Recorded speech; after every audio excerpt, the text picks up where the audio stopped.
நேயர்களுக்கு வணக்கம். நம்ம மல்லி சீரியல்ல இன்னைக்கு என்ன சுவாரஸ்யமா பார்க்க போறோம்னா, நம்ம மல்லிக்கு இப்படி ஒரு நிலைமை வரும்னு கொஞ்சம் கூட எதிர்பார்க்கலைங்க. ஏன்னா நம்ம மல்லியை வந்துட்டு அந்த ஒரு தாலியை கழட்டி வச்சுட்டு நான் யாருக்கும் தொந்தரவு இல்லாமல் போகிறேன் அப்படின்னு நம்ம விஜய் முன்னாடியும் நம்ம அன்னபூர்ணி முன்னாடியும் சொல்ல போகிறாங்க. ஏன்னா ஒரு கட்டத்தில் நம்ம விஜய் இருந்துக்கிட்டு இதுக்கு மேலே வந்துட்டு இந்த ஒரு வீட்டில் இருந்தால் கண்டிப்பாக பிரச்சனை வரும். ஏன்னா இந்த ரேணுகா உயிரோடு இருக்கிறதுனால கண்டிப்பாக வெண்பா வந்துட்டு நம்மளை விட்டு போகிறதுக்கு ரொம்பவே வாய்ப்பு அதிகம். ஏன்னா இந்த கதிரேசனும் இந்த ராஜேஸ்வரும் விடமாட்டாங்க நம்மளை சந்தோஷமாக வாழ மல்லி. அதனால் யாருக்கும் பாரம் இல்லாமல் நான் வந்துட்டு நாங்கள் 2 பேரும் தனியாக போயிடுறோன்னு சொல்லிட்டாங்க.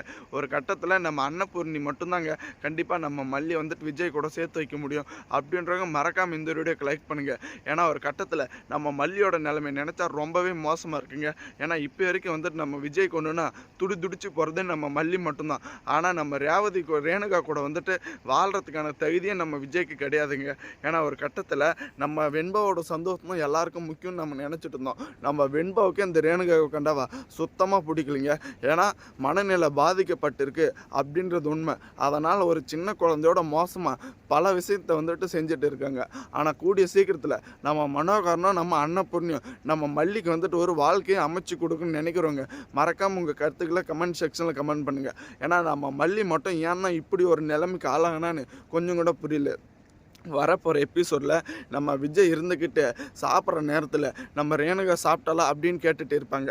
ஆனால் அப்போ நம்ம விஜய் சாப்பிட்ட அப்புறம் தான் சாப்பிட்ணுன்னு நம்ம மல்லி வந்துட்டு விஜய்க்காக காத்துட்டு இருக்கிறது ஒரு செகண்ட் கூட இந்த விஜயோட மரமண்டைக்கு ஏறலைங்க. நம்ம வெண்பா தாங்க சரியான முறையில் கேட்குறேங்க, டாடா மல்லியம்மா கூட தான் சாப்பிடல, மல்லியம்மா நீங்கள் ஒரு வார்த்தை கேட்டிங்களா அப்படின்னு. ஆனால் விஜய்க்கு வந்துட்டு இப்போ என்ன ஒரு யோசனை இருக்காங்கன்னா, ஒரு வேளை நம்ம ரேணுகா கூட தான் வாழணும் அப்படின்னு நம்ம விஜய் அவங்களுடைய மனசை மாற்றிக்கிட்டாங்களா, இல்லை மல்லிக்கு நம்ம துரோகம் பண்ணக்கூடாது, மல்லிக்கு வந்துட்டு நம்ம தொந்தரவு பண்ணக்கூடாதுன்னு நினச்சிட்டு இப்படி ஒரு காரியத்தை பண்ணிட்டு இருக்காங்களா அப்படின்னு தாங்க ஒன்றுமே புரியல.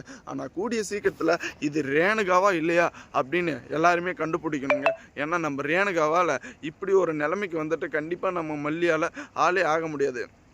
உண்மையிலேயே வந்துட்டு எது நடக்கக்கூடாது அது நடந்துட்டு இருக்குங்க. நம்ம மல்லிக்கு மட்டும் ஏன் தான் இப்படி ஒரு மோசமான வாழ்க்கையை அந்த கடவுளை அமைச்சு கொடுத்துருக்காங்கன்னு ஒன்றுமே புரியல. ஏன்னா இப்போ மல்லி வந்துட்டு அவங்க முன்னாடி கண்காலங்களாம் நம்மள தப்பாக தான் நினைப்பாங்க அப்படின்னு தனியாக வந்துட்டு கண்ணை கலங்கிட்டு எனக்கு மட்டும் ஏன் இப்படி ஒரு சோதனை, அதுக்கு வந்துட்டு என்ன கொண்டுடலாமே அப்படின்னு ரொம்பவே வேதனையில் அழுந்துகிட்டே இருக்காங்க. ஆனால் இவங்களை வந்துட்டு கண்டிப்பாக சும்மா விட போகிறது இல்லைங்க. ஏன்னா ஒரு கட்டத்தில் இந்த ராஜேஸ்வரி இருந்துக்கிட்டு எப்படியாச்சும் மல்லியை கொண்டுடணும் அப்படின்னு நினச்சிட்டு இருந்தாங்க. ஒரு கட்டத்தில் இந்த கதிரேசனும் இந்த நிஷாவும் இருந்துக்கிட்டு வெண்பாவை வந்துட்டு எங்ககிட்டேருந்து பிரிச்சிடணும்னு நினச்சிட்டுங்க.